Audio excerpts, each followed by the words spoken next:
بسم اللہ الرحمن الرحیم۔ سب سے پہلے تو میں اس کا آغاز کروں گا کہ بسم اللہ الرحمن الرحیم۔ سب سے پہلے تو جو ہمارے استاذ حضرت مفتی عبدالرحیم صاحب نے پیغام دیا ہے میں اسی کو ریپیٹ کروں گا۔ دیکھیں، انڈیا اور پاکستان کی عوام کا مسئلہ نہیں ہے۔ انڈیا میں ہندو ہیں، سکھ ہیں، عیسائی ہیں، مسلمز ہیں۔ پاکستان میں بھی ہندو بھی ہیں، سکھ بھی ہیں، میجورٹی مسلمانوں کی ہے، عیسائی بھی ہیں، یہ سب ایک جان ہے۔ ہم جب دوسرے ملکوں میں جاتے ہیں تو میں نے دیکھا ہے کہ ایک ہی پلیٹ میں بیٹھ کے کھا رہے ہوتے ہیں، پاکستانی بھی اور انڈین بھی۔ کوئی فرق نہیں ہے انڈین پاکستانیوں میں، کلچر سیم ہے، زبان سیم ہے۔ وہ اس اردو کو وہ ہندی کہہ دیتے ہیں اور ہم ہندی کو اردو کہہ دیتے ہیں، تو کوئی فرق نہیں ہے۔ نہ انڈیا سے ہماری دشمنی ہے، نہ انڈیا کی پاکستان سے دشمنی ہے۔ یہ ایک گورنمنٹ ہے مودی، جس نے دماغ خراب کیا ہوا ہے، جس کا اپنی کھوپڑی آؤٹ ہوئی ہوئی ہے اور ساری دنیا کو وہ بدامنی میں ڈال رہا ہے۔ تو انڈین کو بھی چاہیے، پاکستانیوں کو بھی چاہیے، ایک انسان کو قابو میں لائیں۔ آپ ایک کی کھوپڑی کو سیٹ کر دیں گے، پوری دنیا میں امن ہو جائے گا۔ اس کی کھوپڑی خراب ہو گئی ہے۔ پہلگام میں اس نے خود وہ کیا ہے جو کچھ کیا ہے۔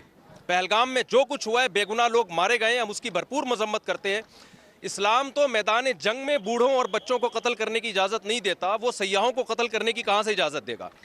تو پاکستان کا اس پہلگام والے واقعے سے کوئی تعلق نہیں ہے اور اس واقعے کی ہم بھرپور مذمت کرتے ہیں۔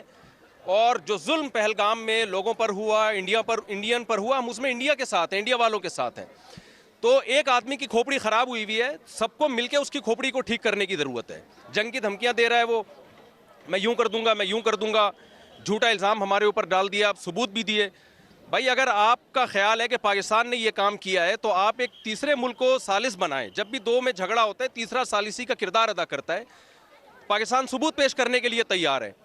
تو پہلا تو میں پیغام دوں گا کہ مسئلہ انڈیا پاکستان کا یا وہاں کی عوام کا نہیں ہے، مسئلہ ایک مودی حکومت کا ہے جس کا دماغ خراب ہو گیا ہے۔ تو اب چونکہ وہ جنگ کی دھمکیاں دے رہا ہے تو ہماری اخلاقی دینی ذمہ داری ہے کہ ہم اگر یہ جنگ چھڑ جاتی ہے تو ہم اپنی فوج کے ساتھ ہیں۔ میں کراچی سے سفر کر کے آیا ہوں اور صرف بڑا مقصد ہمارا یہی تھا کہ جو ہے ہم جائیں واگا بارڈر پہ اور وہاں جا کے ہم دنیا کو یہ پیغام دیں کہ ہم سب الحمدللہ اس موقع پہ تمام سیاسی اختلافات بھلا کے اگر جنگ چھڑ جاتی ہے تو ہم فوج کے ساتھ ہیں۔ اور ہمارے نبی صلی اللہ علیہ وسلم کی یہ تعلیمات ہیں، صحیح حدیث ہے، لا تتمنوا لقاء العدو فاذا لقيتم فاصبروا واعلموا ان الجنۃ تحت ظلال السیوف۔ نبی صلی اللہ علیہ وسلم نے فرمایا دشمن سے لڑائی کی کبھی تمنا مت کرو، لیکن اگر جنگ چھڑ جاتی ہے تو یقین کر لو کہ اللہ نے جنت تلواروں کے سائے میں رکھی ہے۔ تو بھائی مسلمانوں کو تو جنت میں جانے کا میرا خیال ہے ویسے ہی بہت شوق ہے، تو یہ تو شارٹ کٹ راستہ ہوگا ہمارے لیے۔ الجہاد مختصر طریق الجنہ، نبی صلی اللہ علیہ وسلم نے فرمایا جہاد جنت میں جانے کا مختصر ترین شارٹ کٹ راستہ ہے۔ تو ہم جنگ کی تمنا نہیں رکھتے، لیکن اگر مودی کو شوق ہے لڑنے کا تو آزما لے، تو انشاءاللہ ہم پورا ملک ہمارا فوج کے ساتھ ہے اور منہ توڑ جواب دیں گے انشاءاللہ۔ جزاک اللہ۔